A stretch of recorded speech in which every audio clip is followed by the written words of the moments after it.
hunting, fishing, cooking, camping, conservation, travel, gardening, photography, family. family. Family. This is the Outdoor Rules Podcast.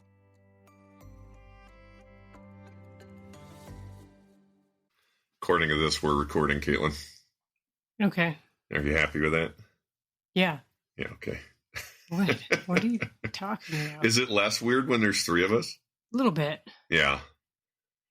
You get stared into each other's eyes when you're talking. It's funny, in the last episode, Caitlin started out by, it's in the podcast, but Caitlin started out by saying it's like we're having a conversation, but there's somebody else listening to us. Like, well, that is kind very of true. It's very true. It gets in your head. My head. Yeah. Maybe this is a talk to myself, so it doesn't get in my head at all. I don't need anybody to listen to me. I just talk. All right. Welcome to the podcast, everybody. As promised at the end of the last episode, we are going to do a little bit of storytelling around an elk hunt that Caitlin had this fall. And this is going to be a two-part episode that will come out the week before Christmas. And so what we're going to do is we're going to release the first part of this episode as we normally do on Tuesday, but we'll drop the second part later in the week, probably on Friday, and then we'll be taking a break for the Christmas week. So Caitlin's here. Hi. And I'm really excited to be joined today by a close friend of ours, Jeremy Romero. Thanks for having me. Yeah. About it. Thanks for coming. At Outdoor Rules here, really focus on family and obviously the outdoor adventures around that. And I moved away from Pennsylvania from home, more than 20 years ago now. And as we've moved places like Montana and now here to New Mexico, we end up encountering people and making friends, and it's almost all through the outdoor pursuits, the connections we make through outdoor pursuits. And when we get really lucky with that, we end up meeting up with people that become family. And I very much feel that with Jeremy. We've known each other for half a dozen years now. But Jeremy and his fiance come over and they play with our kids. We share meals together, and we get outside and we do outdoor stuff together. And I really appreciate that about you, Jeremy. I appreciate the friendship. And I appreciate, that these connections are made through doing things in the outdoors. So thanks. Oh, thank you. Yeah. It's been fun. 6 years when you said that. Gosh, time goes by fast. It really does. It sure does. But no, we've had some good times, and I'm excited about talking about a few of them today, and hopefully we'll leave the door open for talking about some more. Yeah. Oh, for sure. Yeah. You always let me come over and dirty your house and then leave, so I appreciate it. I don't think you've ever made our house dirtier. Jeremy can attest here. We're back in the Outdoor Rules West studio, as we called it, in Caitlin's episode, which is our kids' playroom, which I like the toy box. Yeah. The toy box just has a good ring to it. I had to take a stick off the couch before he could sit down. We don't know if that stick was the result of children or dogs. Right. Jeremy, just by way of introduction, go ahead and tell us a little bit about yourself, where you're from and what you do. Yeah, happy to. Earlier you described and kind of explained to folks that you've been around a little bit and kind of moved around, and I'm one of those individuals that grew up here in New Mexico, left for a little while, and came back. So I really haven't gone too many places. I'm kind of a product of here and have stayed here. So yeah, born and raised in New Mexico. I work in the conservation space. Hunted and fished my whole life. You know, that was something that kind of was instilled to me at a very young age. And I can still remember at an early age, you know, hearing the stories from my grandfather and uncles about, you know, their experiences in the outdoors. And I could just remember real young, I can't wait to tell my own stories or make my own stories and do some of the same things that they told their stories about. And so, you know, when I got to the age of being able to kind of blaze that trail, I, you know, really enjoyed it, and it somewhat was a passion of mine, and been able to turn that into a career, and been blessed to do some really cool things with some really cool people like yourselves. And yeah, what else is there to say? You know, I just love spending my time outside with like-minded people, and doing what I think are some pretty cool things. Yeah, it's funny. You know, we grew up 2,000 miles apart, but really kind of came both to a love of hunting and fishing, and our careers in conservation really kind of the same way. Yeah, very much so. Right. And we work on very, I would say, different issues, but I would say we occupy the same room yep. in many ways, right? Yeah, and I guess the way that Jeremy and I met was through a mutual friend who is also a conservation professional, and we started hanging out together, and then that guy's Carl Malcolm. Carl's really well known in the conservation world, and we'll talk about Meateater a little bit today. But Carl is a friend of Steve Rinella's, and Jeremy and I both met Steve through Carl. In fact, I think the first hunt that you and I were ever on together was Steve's oryx hunt here in New Mexico. Yeah. I think that was the first time that it wasn't the first time we met, though, right? No. We'd met before that, but yeah, the first hunt we were on together was that oryx hunt. Probably done a dozen since then. Yeah, and Carl left us. He quit the country, as they say. Mm-hmm. Actually moved back to Caitlin's hometown. Right, moved to Milwaukee.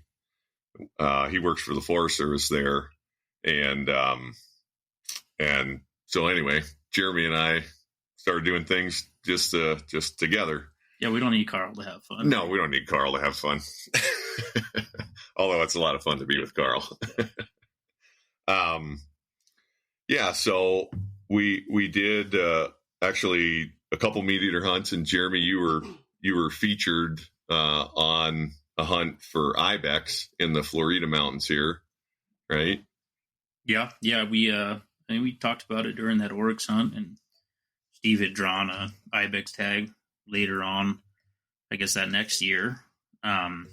So we kind of bounced the idea of doing something, and it worked out. And so we were able to do episode 10 of season 10 of Meateater down in the Floridas, and chased ibex there, which is, for folks that don't know, one of the more difficult hunts in the country. And yeah, it was a fun hunt. Had a blast doing it. You know, I think you were the eyes down there spotting all the ibex for us, and really helped out. And Steve and I just got to be lucky enough to do that with Steve. And, you know, we also had Kevin Murphy down there, the world's greatest small game hunter, chasing rabbits with his dogs. And yeah, it was a fun 5-6 days, and yeah, it was a blast. Yeah, it was totally a blast. I hung out at the bottom of the mountain with some of the other guys and glassed while you guys tromped all over the Floridas, which was just fine with me. You were the on-air talent, and I was working glass from the bottom of the mountain. Well, so that served to be really important, because I think you spotted a handful of the ibex we went after. So yeah, it was having another set of eyes on that hunt is important. It was a real pleasure to do it. And I guess, you know, tell us a little bit about who you work for and that. I mean, we don't have to get real into it, but, no, you know. Happy to. I work for the National Wildlife Federation. Been there, almost 8 years. Time flies again. But doing a lot of different things. So my title is I'm the wildlife connectivity manager. So working on wildlife connectivity, wildlife corridors, wildlife crossings, everything from project implementation to advocacy to policy at the local, state, and federal level. So working with politicians, working with folks at agencies like yourselves, just trying to kind of promote, enhance, maintain wildlife connectivity. Trying to leverage resources so folks at state agencies have more available resources to manage wildlife in respects to connectivity. Also, just trying to really kind of spread awareness of the importance of it. You were talking earlier about hunting and fishing kind of being that catalyst for meeting a lot of great people, and the conservation space has taken me to some cool places, meeting some really cool individuals, and just kind of, I have found a sense of comfort in being in the conservation space. Hunting and fishing is what I love to do, and being able to work in a very similar space is pretty dang awesome. So I'm real thankful for that. But yeah, I work all around the country. Just lucky enough to live here in New Mexico, where I work on a lot of issues here, issues in a good way, just because there's a lot of different opportunities, challenges, the gig, but I do that around the country, which is pretty dang awesome. So I get to travel a lot, not home as much as I would like to. It kind of ebbs and flows, but it's been a great career. Yeah, and you mentioned crossing connectivity stuff. Hopefully here sometime in the not real distant future, we're going to have a guest on the podcast whose name is Ben Goldfarb. Ben's an old friend of Caitlin and I's from Yellowstone, and he recently published a book that's been really successful called Crossings. It's about road ecology. So, it's a interconnected world with this hunting and fishing and the traditional kind of outdoor stuff we do, and then the conservation field that we're in. And I really do think of conservation totally as an active outdoor pursuit. I mean, we get outside and spend time outside through work and through conservation work. And I think not just us as conservation professionals, but I think the same thing's available to everybody through like backcountry hunters and anglers and Trout Unlimited and, all of those other NGO groups that are getting people out and working on conservation projects. I totally think that conservation work is 100% an active outdoor pursuit. Yeah, it becomes a way of life. Right. Kind of seeps into your every aspect of your life. Right. I always think about 2 years ago, there was an event where we were stocking Rio Grande cutthroat trout back into a big project area. And our boys were obviously young then. Caitlin, like 18 months and 4 or something? Yeah, maybe just, 2 right. or 4 or something. And so we were fishing with them, and they were both already into fishing, and we actually did a little bit of fishing on that trip. And then, the next day there was an event, and they, showed up and brought fish, and the boys got to stock fish back into the creek. And Robert talked about that for a year. Yeah, he kept asking when we would get to do it again. Right. Stocking those fish was more fun and more memorable for him than the fish that we caught on that trip while fishing. Yeah. Right. So conservation is just part and parcel to what we do and to the outdoor lifestyle. And we're going to get into Caitlin's elk hunt here in a second, but one of the other parallels that I only recently learned about Jeremy, between the way that we grew up, we talked about, my brothers and I talked about on the first episode of the podcast, our deer camp. It's a couple hours from our home. It's in north central Pennsylvania, and it was kind of the center of our deer hunting world there. You kind of have a parallel experience in life, right? Yeah. I mean, we all, my connection to the outdoors is somewhat similar to yours. So I, grew up and describing how I've come to love the outdoors and made it not only my career, my passion. I grew up here in New Mexico, but I was fortunate enough to have a little family ranch, surrounded 360 degrees by national forest land. My great grandfather was lucky enough to purchase the property back in I'm probably gonna get this wrong, but I think the late mid 40s. So it's been in the family, I would say almost 80 years. And it's as long back as I can remember. I have memories of that place, right? And that was really what I would say ignited the fire of my passion for the outdoors, was going to that place, seeing the wildlife, exploring, listening to all the stories that my grandfather would tell about hunting and just growing up there. And, he, just like me, his youngest, memories were up there, the age 5, 6, 7, and they're cut differently than they are now, right? My grandfather, that ranch used to be a working cattle ranch, and so he grew up, ranching, the ranch lifestyle, and at a very young age would have to, look after cows, and would have to do so all on horseback and travel to his little hometown of Pena Blanca, which was 20, 30 miles away, 9 years old on horseback. And so tell me all those stories, very, very different, right? He's got some wild stories. It's just like, would I do that at 9 years old, right? A very, very different world. Hard for me to imagine sending Robert out on a 20 or 30 mile horseback ride by himself in Pick you up Sunday, right? Years. Very different. So, some of the earliest stories about that place and just my memories is, every night we were lucky enough to see a lot of wildlife up there, a lot of elk.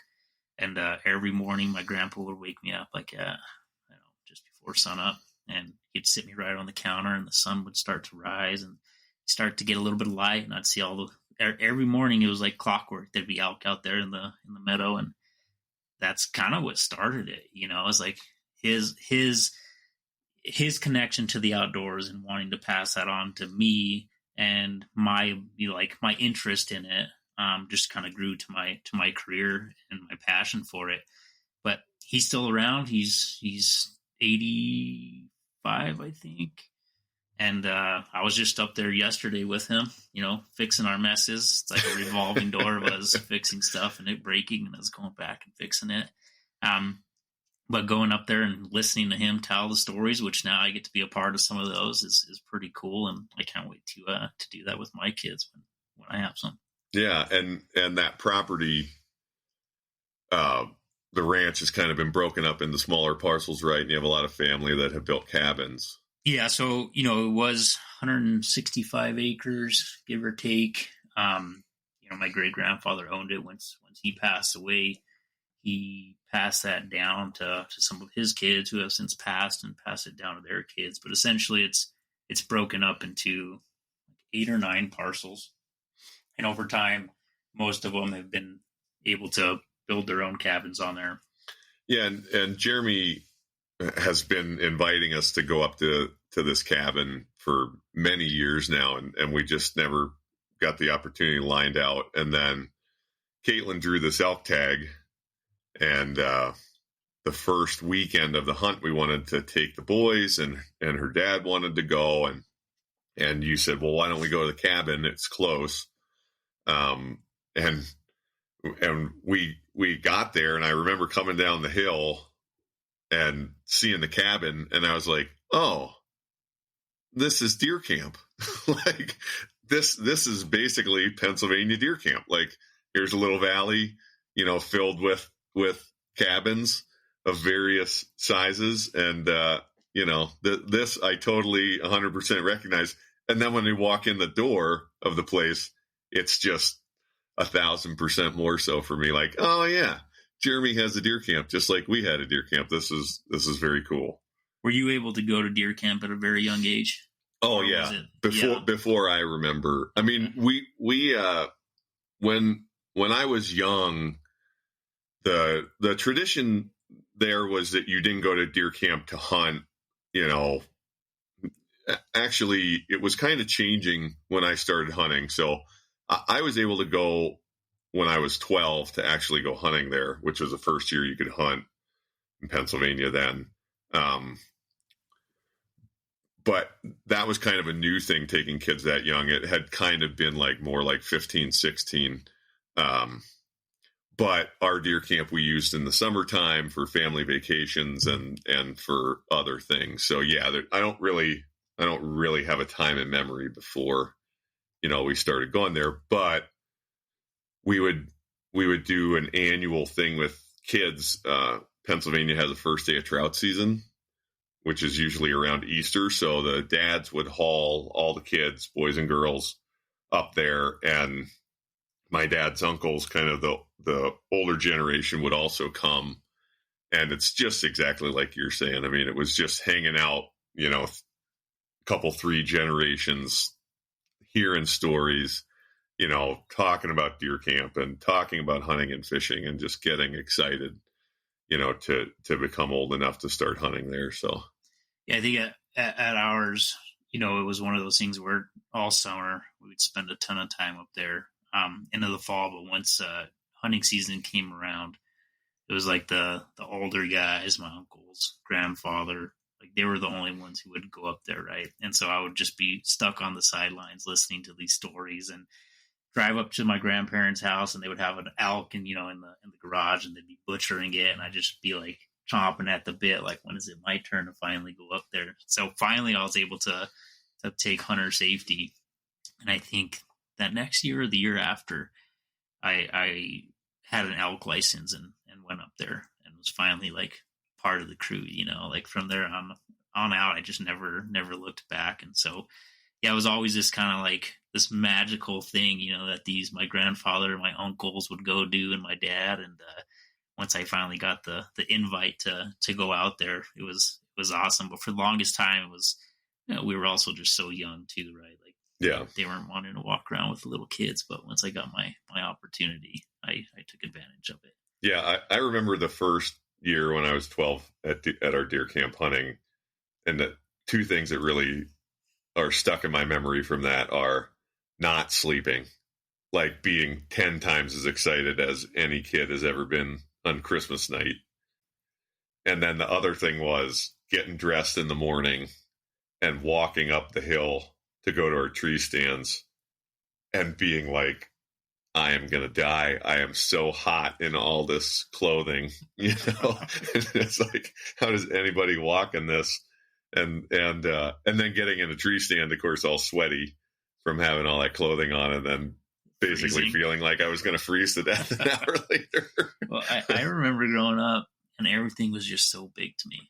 Yeah. Like walking from the cabin to the outhouse seemed so far, right? Like I would conjure up the confidence to just run to the outhouse, being at such a young age. And I would run over there, and I'd stand in the outhouse, and I'd be like, all right, you could do this. I'd run back to the cabin, and it just seems so far, right? Like walking from one cabin to the other, which is, maybe an eighth of a mile or something like that. Just seemed, I thought I was going to get lost. Right. I thought I was going to get lost and no one was ever going to find me again. And it was just, things just seemed so big to me, and was like the idea of like what was out there, was really intriguing to me, and I couldn't wait to go explore. But it was very intimidating growing up there, just because everything just seemed, you're in the forest, right? Yeah. What I thought was the middle of nowhere, and time stood still out there. That's kind of how it went. But once I got to the age of kind of breaking out of that shell and exploring and venturing off, oh man, it was awesome. I saw some pretty cool places, and was fortunate enough to go spend some time where Caitlin had her elk hunt.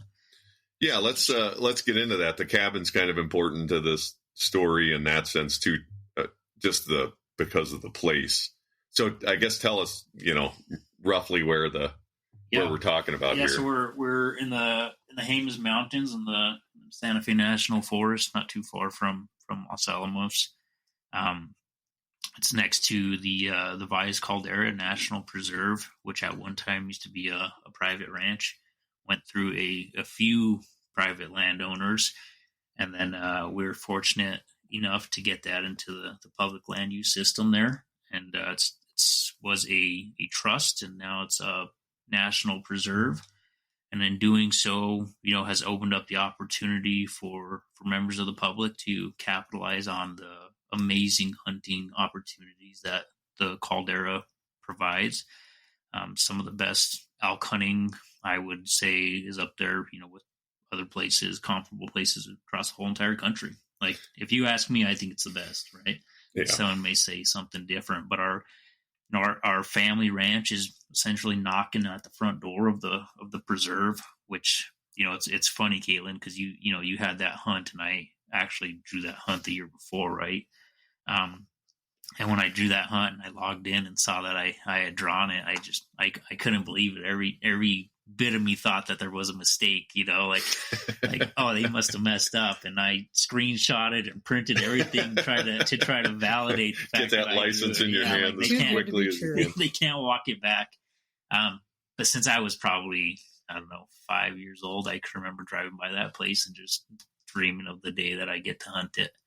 And so, yeah, it's really close, and it affords us, I think, the leisure to be able to utilize the cabin the way we did. And yeah, it's a pretty special place. So when you do that hunt, I was hoping I didn't have to invite myself, but I kind of invited myself, and it kind of worked out. Kind of worked out in sync there. I was like, I got to go on this hunt, especially having have done it a few times in myself the year before. I just knew how special that place was. So it's like, the cabin's right there. We got the comfort of being able to not take a camp and not have to really worry about that. Go and come as we please. And people don't, when I tell them, they don't realize it's a hop, skip, and a jump away. Yeah, you're right. You're on the front door. And the caldera, we call it the caldera, Valles Caldera. Like Jeremy said, it was in a trust and publicly accessible when Caitlin and I moved here a decade ago. And Caitlin actually drew a turkey hunt there one of the first couple years that we lived here, and we were successful at that. But we have occasionally applied for it, but never been on it elk hunting before. And like you said, now it's a national monument national preserve, so it's administered by the Park Service. So there's like some hoops to jump through. But from the time we got here, people told us, or we heard it described as the Yellowstone of the South, which, was a little funny to us. We came from Yellowstone. But there are definitely some similarities now. So it's managed by the Park Service. It is a big old caldera volcano. And it's an absolutely beautiful place. It's worth a visit. And the elk viewing there is pretty spectacular, because they're in the middle of that caldera. There's what they call the Valle Grande, which is a huge, I don't know, feels like 1,000 acres of open grassland expanse. And you can set up a spotting scope and watch elk, particularly in the fall, chase each other around. Because it was a caldera volcano, there's some geothermal activity. And from a wildlife standpoint, it doesn't have some of the things Yellowstone has. Obviously, it doesn't have moose and it doesn't have grizzly bears. But it does have elk, and it has a lot of them. Yeah, and the viewing opportunities like you described. Right. So we should mention, Caitlin, I guess, the draw system and just how it works getting an elk license in New Mexico, and how you came to hold that license. Sure. So New Mexico has a couple different things going on, but if you are wanting to put in for a public draw license, you basically have 3 choices. And you can mix archery and rifle and muzzleloader, but it comes down to picking 3 choices with a set of hunt dates and a weapon type in a unit. Right. And so, like you're saying, virtually all big game hunting, unless you have access to private land and the private land opportunities, all the big game hunting here is through a draw system, a lottery. Yep. Right. And then you were saying about the 3 choices.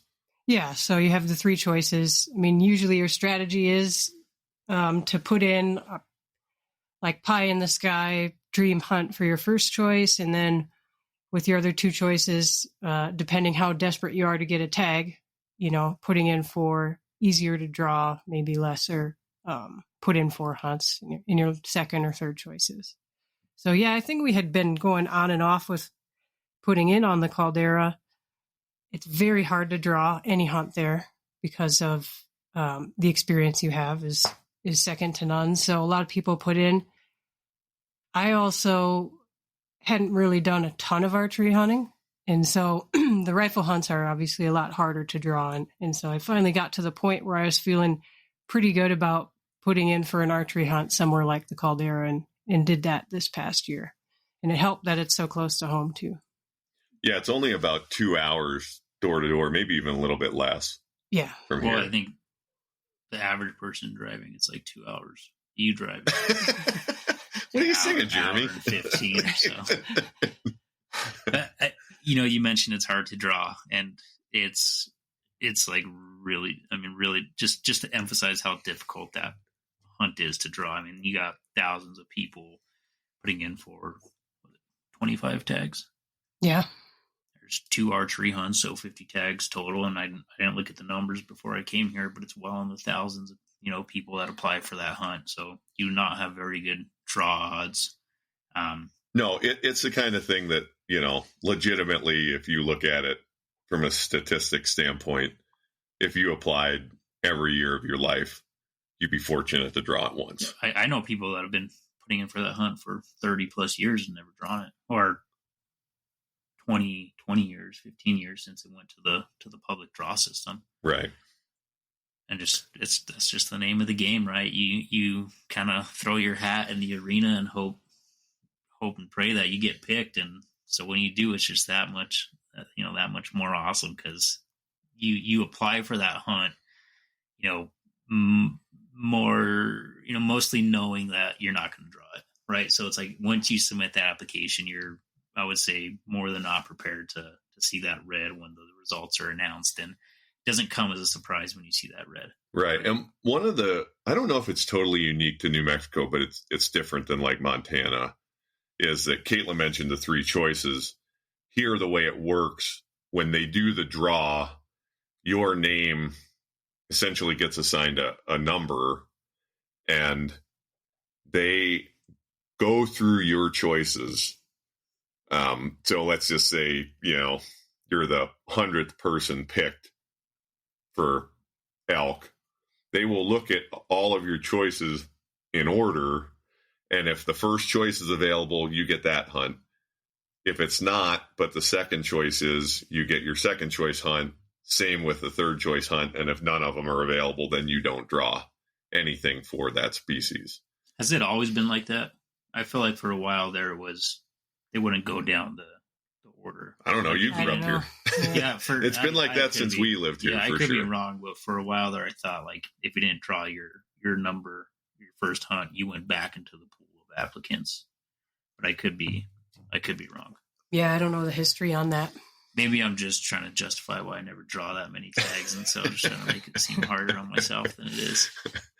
Yeah, it can be a challenge. It's a real strategy to drawing hunts here. And, unlike a lot of other Western states, we don't have any bonus or preference point system here in New Mexico. So every year is a new year. Clean slate, right? Which we could probably spend a long time on whether that's good or bad, but blessing and a curse. It is what it is. That's the way it is here. So anyway, the hunt structure for archery hunting is that there's 2 hunts for archery, and this is in basically every unit that has an archery hunt. The early hunt, or the first hunt, is September 1st to the 14th, and then the second hunt is the 15th to the 24th. So the first hunt's a little bit longer, the second hunt's a little shorter, but generally the second hunt is considered to be the more desirable hunt because there's more consistent rutting action for the elk, right? Yep. So what'd you draw, Caitlin? I drew the first hunt. So the 1st to the 14th of September. Yep. Right. And just disclaimer, I put in for that same hunt as well. And so I did feel a little jealousy that Caitlin drew my tag. I think she was the one that drew my tag, not the other 24 applicants. I'm going to tell you, if watching Caitlin get lucky on things bothers you, you're going to struggle. So I was both a little jealous and real happy because I knew I'd get to go in there again. Yeah, I'd feel bad, but you had it the year before, so yeah, you did have it. I did. That jealousy only lasted a little while. So then, it lasted until I realized she drew the hunt. And right. About 5 minutes after that, I processed it and we moved on. So then the first weekend, well, let me poke Caitlin again. I love poking Caitlin on the podcast. It's my favorite thing to do. Mm-hmm. So Caitlin said she's not very experienced elk hunting. Archery elk hunting. And what she means is that she has only shot 2 other elk with a bow before this. Yeah, but probably only hunted like 5 days, if that. It's a pretty good percentage. I'm not sure I see her point. I'm mathing in my head right now, and I'm like, man, that's pretty good. I'm not sure I see the point. 5 days, the point 2 is, elk, like I'm not a seasoned, like weathered archery hunter. Okay. Which I feel like I am now. Well, that's good. Having experienced some of the things you experience archery hunting. Right. So Caitlin, the archery hunting setup that Caitlin has is a bow that I bought her for Christmas more than a decade ago. Right? Yeah. It's a Diamond Infinite Edge. Yep. I paid like $300 for the whole setup from Cabela's.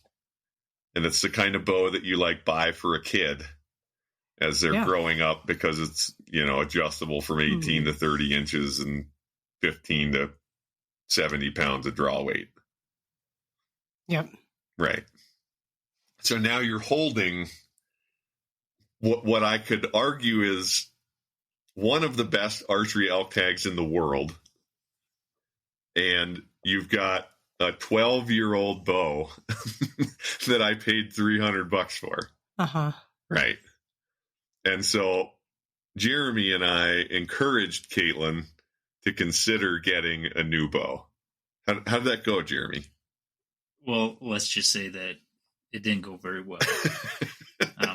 She, I think, really liked that bow and was not willing to give it up despite all of our scheming to forcibly remove that bow from her life. I mean, we thought about cutting the string and running it over. Yeah, we talked hard about backing it over in the driveway one evening, just kind of like a whoops. When you guys left out of town, sneaking in here and stealing the bow, and I thought it would have been pretty odd for you guys to come home and someone broke in and only stole her bow, So despite all of our efforts, we failed, and she hunted with that bow. We went afield with the Diamond Infinite Edge from. I'm one of those people with the mindset of if it's not broke, don't fix it. We tried to 2 elk. That's why we wanted to break it. We tried to. Well, anyway, okay. So we did. I mean, Caitlin ended up hunting with a very old bow, but kind of impressively, we have that bow set to like 26 inches of draw length. I think you're about 5'4", so it's 25.5 or 26 inches. But she's shooting the bow at 60 pounds of draw weight. So, yeah, right. Knew we had to get up there. Yeah, got to shoot some draw weight. Whistling out of there. That thing was shooting in there pretty quick. So the first weekend of the hunt, what'd we do? Well, we knew going into this hunt, or I knew that it was a priceless experience, really. So I was excited to get both Robert and my dad out on the Caldera during the hunt to just be part of it and to kind of get in the middle of that magical time of year for elk. So the first weekend, the hunt started on a Sunday. Yeah, it started on Sunday before Labor Day. Our leap year threw everything off. Yeah, so we went up there and got to hang out at Jeremy's cabin a couple days and got Robert and my dad out the first day. And honestly, that was the most impressive part of the hunt for me was our 5-year-old, he was 5 at the time, walked basically from dark to dark.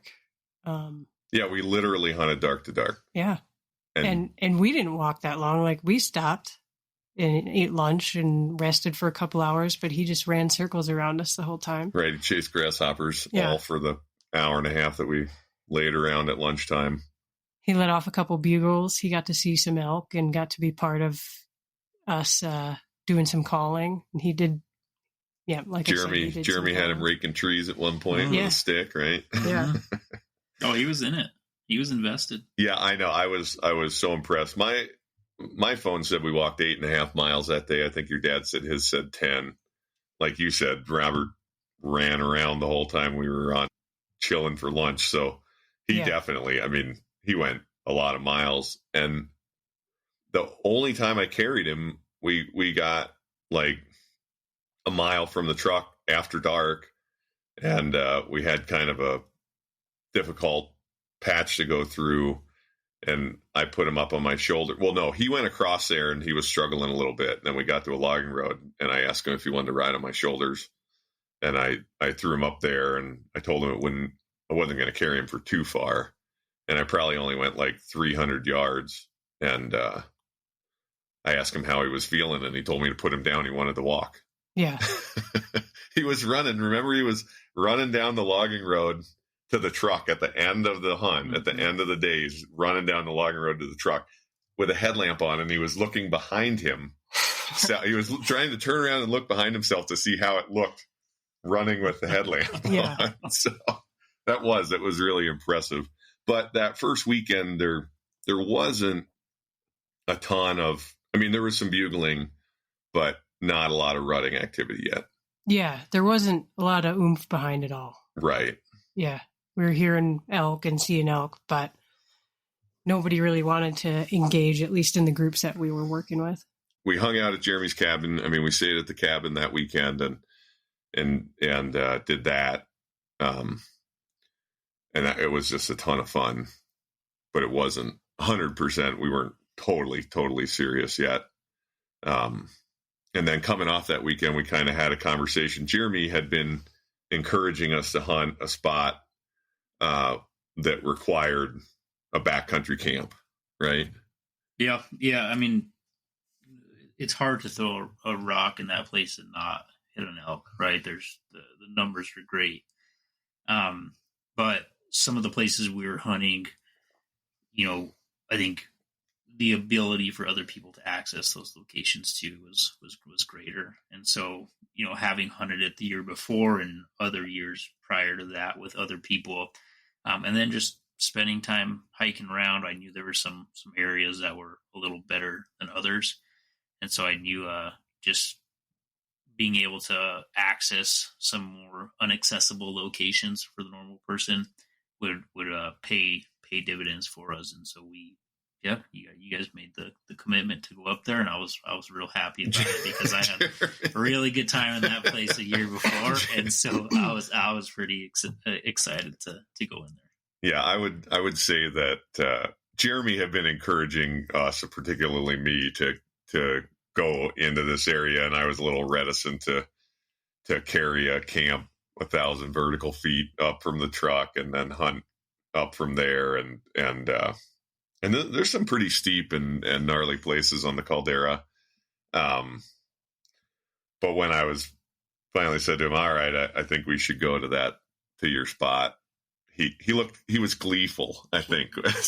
I wasn't trying to pressure at all, right? It's Caitlin's hunt. I'm up for anything and everything. But in the back of my mind, I'm like, God, I wish we can go to the secret spot, because it's amazing there, and as the story goes on here, you're gonna see why or hear why. But in the back of my mind, I was really hoping you would both commit to doing it. So when you called and said, "Hey, I think we're gonna want a backpack," I was all for it. I'd be lying if I said I didn't have my stuff already packed and set aside in that case. So it was a good decision. We'd bumped into just enough other hunting groups that we were starting to feel that itch for getting away. We had a guy mirroring us for the longest time. It was like weird. What you see in cartoons. You look behind you, and out comes some guy from behind a tree, kind of watching us. But right, and there's not enough tags that you would really think it would be an issue in an area that size. But for some reason, we were just in the places that other people. The second morning of the hunt, we knew where we wanted to go, and we followed another car right to our spot, and they stopped there, and we had to go somewhere else. So it kind of became an easier decision to invest a little more effort and get into the backcountry. And Caitlin, as we talk about in the episode a few weeks ago, Caitlin and I have done quite a lot of backcountry camping, so we have all the stuff, and Jeremy similarly experienced there. So we had plenty of gear, and that wasn't an issue. So it seemed like the right move, and I think it definitely was. Anyway, we go into this spot, kind of got up there lunchtime-ish, and I mean, we had to stop several times on the way in for bugling elk that we worked. Never got any of those to come in. And then, got to camp and got set up, and it almost like nonstop. Hang on a sec. These Outdoor Rules podcasts, there's always a dog interruption somewhere in them. You never record one of these things without a dog. It's perfect. Or a kid yelling at you. It's perfect.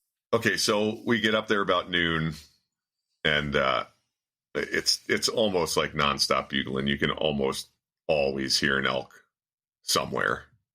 Yeah. Right. And we just get camp set up that afternoon, and basically we spend that first afternoon up there chasing elk another 1,000 feet above camp. And we saw a ton of elk.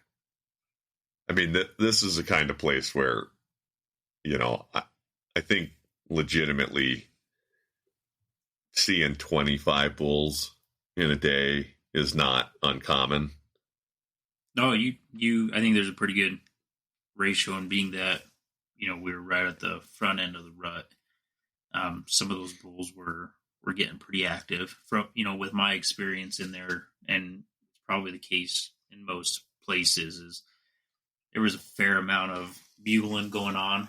And you would find bulls next to cows, but you wouldn't necessarily find big bulls by cows, right? I think they've figured it out that those cows aren't in heat yet. And so they kind of keep doing their thing, feeding, building up their energy stores when the show really goes down. And you'll see some smaller satellite bulls, small 6x6s to raghorns kind of making some noise and causing some commotion around some of those cows. And we laid some eyes on some decent bulls, some smaller bulls, but from my experience there, it's not like Caitlin was mentioning earlier, they're not real receptive to the call, whether you're bugling at them or cow calling. So you kind of just have to find them, locate them, and then figure out where their path of travel is and kind of get in front of them and cut them off, at least at that moment in time when we were there. But yeah, we saw a ton of elk. It's kind of it's a really cool place because when we got there, it was quiet, right? We did hear some bugles, but it's like you hit a certain hour and the light switch turns on, and it's just it's just continuous. Yeah, right. Like when we got to camp at noon, it's like every 5 to 10 minutes you'd hear a bugle somewhere, but at dark, it's solid bugling. It's bugling, and it's just like everywhere. Yeah. Right. But it's humbling because you would think with that much bugling going on, you'd be able to call bulls in, right? So it's a little frustrating because you hear that many elk, you see that many elk, but they don't respond like normal elk doing that somewhere else would. Right. And so you have to be a little bit more crafty and creative in how you hunt them. And sure, you may get a bull to respond to a cow call and come in and have an opportunity there. But, more times than not, you're going to just hear elk and see elk. And so you kind of have to really get after it and move a lot to be able to be in that right place at the right time, because they all kind of funnel out, right? Like if you see the caldera, as you were mentioning, there's those big meadows on the bottom, and the elk will go down there and feed at nighttime, and in the morning time they'll kind of make their way up, and so they kind of make that push there before dark, and you kind of just have to figure out where those routes are that they like to take, and at that point early on in the hunt, you kind of just have to place yourself there and then hope that you get a fair amount of elk that walk by you. And we had it wasn't that long ago, but it's hard to remember it all. I think that first day we walked up, we had a couple interactions, right, that evening. I think we glassed up some bulls. Oh yeah. And then I think Caitlin finally. It's funny because that's the exact same thing that I did the first time. The year before on the first day was like, we found bulls, but then I was like, I don't know if I want to go after them because it's the first day. And then I think, Caitlin, similarly so, we found bulls. And then, after some conversation amongst ourselves, we decided, okay, let's try to make a move on them. Right. And we did. They just didn't cooperate and go the route we were hoping they would. Yeah. And, the caldera, a ton of it burned. And so a lot of what we're hunting is big open burned slopes with a lot of deadfall in them, and there are a lot of places where you can see elk far away and you can watch elk, and it almost gets to be a trap. Yeah, it's like, I found that to be kind of crippling. Yeah, like not to complain, because what an awesome thing to challenge to have, that there's too many elk to watch, right? But yeah, it was like, okay, which way do you go? Right. You end up sitting there watching elk and not actually trying to kill them. And then even when you do start moving, there's so many elk there that you constantly run into elk, and you don't want to, especially early in the hunt for us, it felt like, I don't want to spook elk. So then you try to go a different way, or you change your plan, or you do something. And I don't know. I felt like we spent some time where it was like you say, almost crippling, because you keep seeing elk far off and you keep encountering elk that you don't want to spook, and you never actually fully execute a plan to try to get close to them because you're just kind of busy messing with other elk that aren't really the ones that you want to be hunting. It's like you're playing catch up, right? You would find elk, and then in that burn, unless they're responsive, there's nothing you can do but try to figure out where they're going and get ahead of them. Right. Or watch them and hope that they're there the next day, and then try to be there the next day, hoping that they're going to be there, right? And chances are they're not, right? They're going to go somewhere else. That's unless they're receptive to the call, like in a burn like that, where you have so many eyes, so many ears, so many noses. The odds are against you that you are going to be able to successfully get within archery range of an elk. And then, Jeremy, like you mentioned, those elk are moving downhill at night, real normal, elk movement pattern, move down the mountain at night, go lower to feed, come back up in the morning. So then that first morning that we were in there, our plan was essentially to try to cut elk off coming back up the hill, which is a little bit of a challenge because you also have those thermal downdrafts in the mountains. When it's relatively calm, you have a downhill wind, which is what we had. So you have to kind of try to sort out those two things, elk moving uphill, which is into your wind, and trying to get in front of them, but not directly in front of them. And so we left camp that first morning of our backcountry hunt. And I don't know, how far did we go? Half a mile? Maybe. Yeah. And we had a bull bugling below us, and we were trying to get out in front of him as he's coming up the hill. And I think that first bull heard us walking, because it was almost like all of a sudden he was just beelining for us, and we're on an old logging road, and he just kind of popped out onto the road and looked at us and was like, "Oh shoot." Like, that's not what I thought it was going to be. Yeah. And he took off up into the burn, and it was a pretty nice bull. And again, this is such an amazing place to elk hunt. So it's like you're disappointed, because we were probably 75 yards from him or something, not that far. Yeah. Like if we had played that different, he probably would have walked into us. But then almost immediately, there's another bull bugling, kind of doing the same thing. It was like deja vu. Right. We were kind of expecting him to do a similar thing, and the light was low. It was legal shooting light. Early morning. But it was low, and I don't know, my first memory of seeing this next bull was, I feel like he must have just popped into sight. He was maybe 50 feet below us, but probably 80, 90 yards away. And we were trying to find a place that, like, we knew he was bugling and we knew he was coming towards us, and we were trying to find a place to hide. Yeah. And that was a challenge. Right. And he kind of, as you're saying, I was behind you and Jeremy. And the benefit of the low light was he couldn't quite make out what we were. I mean, there's a chance he saw the movement, I feel like, but he kept coming our way regardless. Right. So you guys saw him. I couldn't see him from where I was. You guys saw him. Mm-hmm. It was like, oh, shoot. Yeah, we get all down. took a knee pretty quick. Right. But then you're basically just kneeling on this logging road with almost no cover. Yeah. And let's see.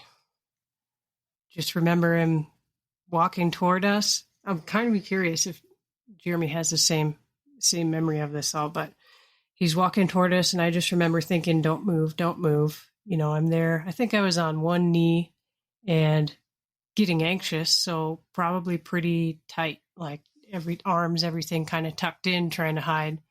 And he's getting closer. Jeremy's starting to call off some ranges, and he's still working toward us, but he got to this point where it seemed like, well, he might just kind of skirt right below us, right? And I think that was my hope too, that he would just walk below the road and present a good broadside opportunity. But then he didn't, and he turned. How far do you think he was at that point? Like maybe you'd called 25 or something? Yeah, it was less than 30 yards. He was 25, 30 yards. He's, right when he decided to commit toward us. So then he took the angle toward the road. And there was a moment where I thought, okay, I better draw now. He was still probably 10 or 15 feet below the road. And I went to draw and didn't get pulled back. And I'm sure some of it was nerves. Some of it was just like my posture because of the nerves. I just didn't get drawn. And he's still walking. And I just, out of desperation, thought I have to get drawn. And so even though he was still walking and almost to the road, I kind of get a little bit wider, draw back, and it was just too much movement. And he got me pegged right away. And when he pegged me, my view of him was pretty much his head and his really big antlers. And this is not a little bull, Jeremy. How big was he, Jeremy? He was the biggest bull we saw up until that point. No doubt about it. He was a big bull. I had the chance to see him with my binos, which gathered a little more light in a low light situation. And he was staring straight on, so I couldn't see the side of his antlers, but just seeing his frame looking at us straight on, I knew if we had a chance, I'm going to really try to do some convincing so Caitlin can shoot this bull, because he was nice. Yeah, he was nice. So you draw. So I'm drawn. I'm on my knees drawn. Jeremy's right next to me. He had been calling out ranges, so I knew he was 20 yards or right around there. And he's looking right at me, and all I can see is his antlers and head and a lot of his neck. But I don't see his body at all. And I'm just hoping that he's going to step on the road, but as every millisecond goes by, I know he's not going to do that. So the next thing that happens is he turns. Kind of whirled. At the moment, I thought he turned. I couldn't see his legs at all, but I could see his whole torso. And so, all of the anticipation leading up to this hunt, at this point we've hunted 3 or 4 days. And Jeremy, you cow called when he turned, right? Mm-hmm. Yeah. I was just thinking, like Caitlin was just describing, like he was milliseconds away from blowing out of there, right? I think that bull catching her movement, drawing, was enough to really put him on edge, and so he was figuring it out quickly, and was getting ready to booger out of there. So when it looked like he was going to make that dash, I just tried to cow call at him to give us the slightest glimmer of hope to try to keep him to stay there, and he did for, I don't know, 5 or 10 seconds, maybe less, maybe. Yeah, I don't know. It Your wasn't concept of long. time I'm goes sure it away. wasn't 5 seconds. Yeah. But he had turned, and I couldn't see his legs. I saw his whole torso, and I could see what I'm pretty sure still is the case was the crease of his shoulder. And so I held the pin where I thought it should go and let one fly. All right. And that is where we are going to cut off episode number 1 of Caitlin's elk hunt. As I mentioned at the beginning of the podcast, we will be out with the conclusion of this elk hunt in just a few more days. And then we'll be taking a break for the Christmas holiday week. We really appreciate you listening, and we really hope you'll come back and hear the conclusion of the story. It's a good one. As always, you can find us at our website, www.outdoorrules.com. We're on Instagram at Outdoor Rules. We're also on Facebook. And again, we really appreciate you listening. Thanks.